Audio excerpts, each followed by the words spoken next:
He was headed home. She was chasing stories. One train ride, and everything changed. Two strangers. One fleeting moment. A number lost. A connection never forgotten.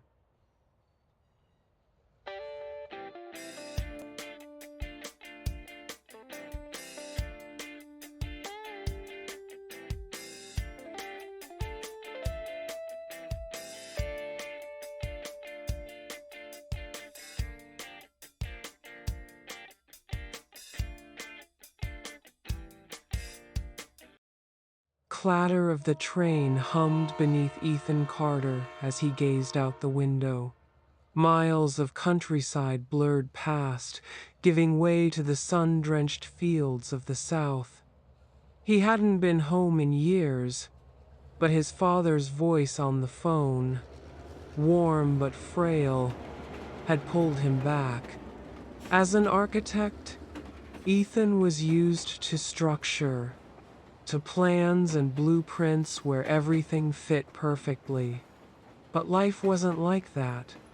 He had spent so much time building a future that he had let the present slip through his fingers. Then she sat down across from him. Dark curls framed her face, and her brown eyes held a quiet curiosity.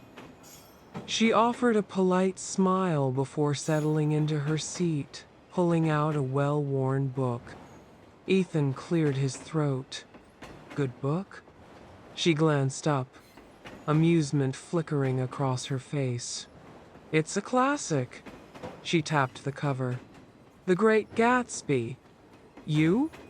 I design buildings, not read books, he admitted with a grin. But I appreciate a well-structured story. She smirked. Architecture and literature aren't so different. Both tell a story. You just do it with glass and steel. And just like that, the conversation unfolded effortlessly. Her name was Lillian Harper, a travel journalist with a love for wandering and an eye for detail. Their words wove together between train stops and flickering sunset light. She even got up and joined in the seat next to him, filling the spaces with laughter and long glances that lingered just a second too long.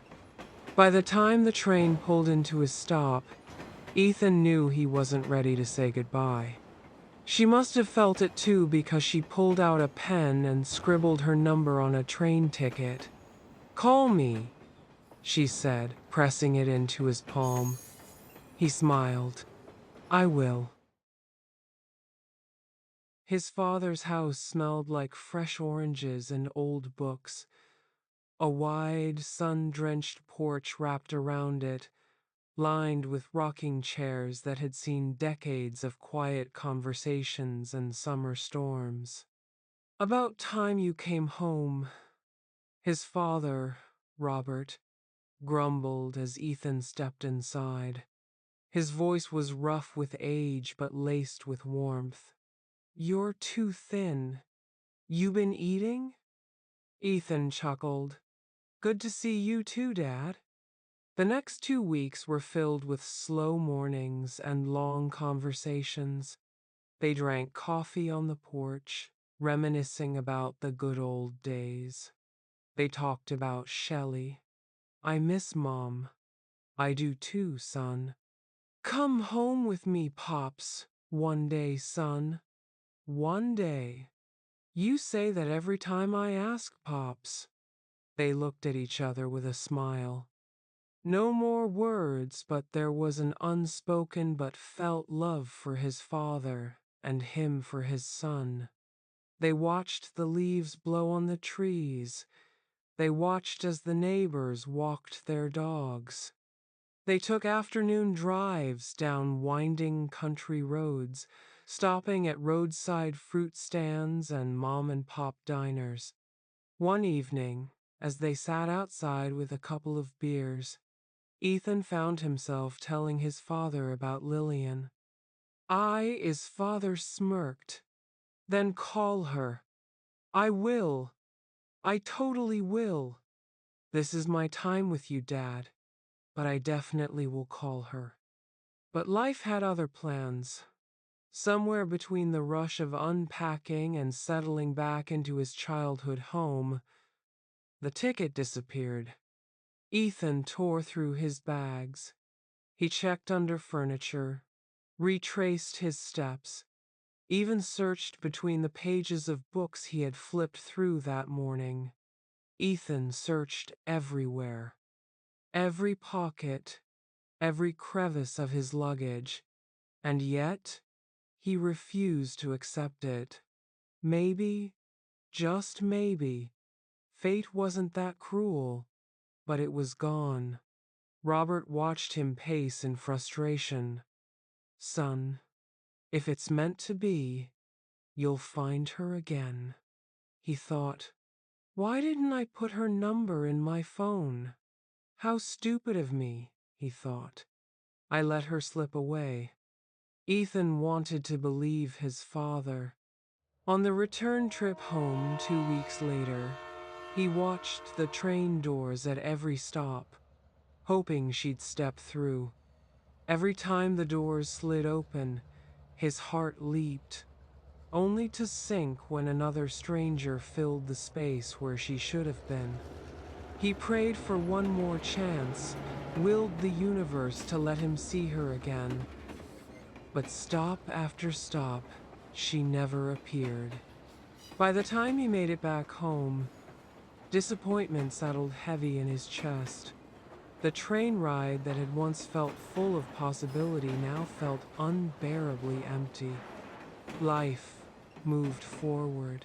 But as the weeks passed and the seasons changed, she became nothing more than a lingering thought, a fleeting what if, tucked away in the corners of his mind.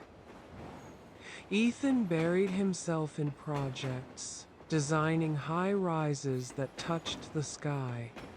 But in the quiet moments, on long commutes, in the spaces between deadlines, he still thought about Lillian. Then fate, stubborn as ever, stepped in. On a crisp fall afternoon, Ethan ducked into a cafe before a meeting. He wasn't paying much attention until he heard a familiar laugh. His breath caught. There, at a corner table, was Lillian, laughing at something on her laptop, completely unaware of him. He didn't hesitate this time. Lillian. She looked up, startled. Then her eyes widened in recognition. Ethan? He grinned. Wow is all he could manage to say. She grinned. So you decided not to call me. I lost it. The ticket. I don't know how, but I lost the ticket you wrote your number on. I should have saved it in my phone. My father said I would see you again, he said, setting his cup down on the table. But I'd rather not lose you again. Her lips curled into a slow, knowing smile. Then sit down, architect. Tell me what you have been doing since I saw you last.